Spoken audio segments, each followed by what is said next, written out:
Mama Maria and her 3 children, Essie, Roby, and Maria, lived in a forgotten corner of the world. Their home was a small, broken mud hut at the edge of a dry, dusty village. There were holes in the roof where the rain came in. The floor was not really a floor, it was just hard earth. They had no beds, no chairs, not even a table. Just 3 old blankets that Mama Maria folded neatly each morning, even though they were torn and thin. Life had been hard for Mama Maria since the day her husband passed away. He had gone to the city looking for work and never came back. No phone call, no letter. She waited for weeks, months, until one day, a man from the city came and told her the sad news. Her husband had died in an accident while working on a construction site. He was buried far away, and she was left with nothing but 3 children, some pots, and her pain, Essie. The oldest child was only 11,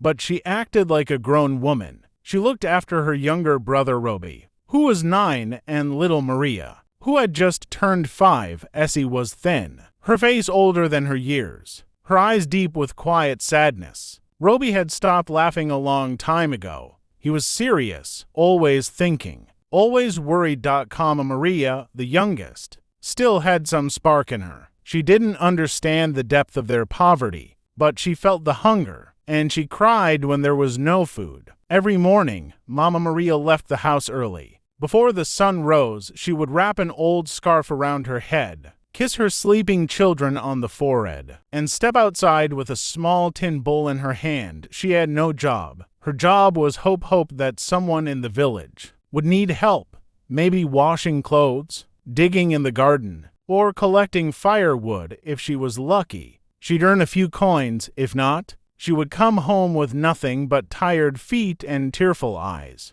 That day was like many others. Mama Maria walked far, knocking on doors, asking with a gentle voice, "Please, do you have any work for me today?" Some people were kind, others looked at her with pity, or worse, with coldness. "No work today," they would say. "Maybe tomorrow." As the sun grew hotter, her legs grew tired. Her feet were sore, her stomach empty. But she thought of Essie, Roby, and little Maria. She had to try again. She couldn't go home empty-handed. Back at home, Essie was trying to distract her siblings from the hunger. She played a small game with Maria, drawing lines in the dust with a stick. Roby sat nearby, quiet and pale. He was always thinking, always listening.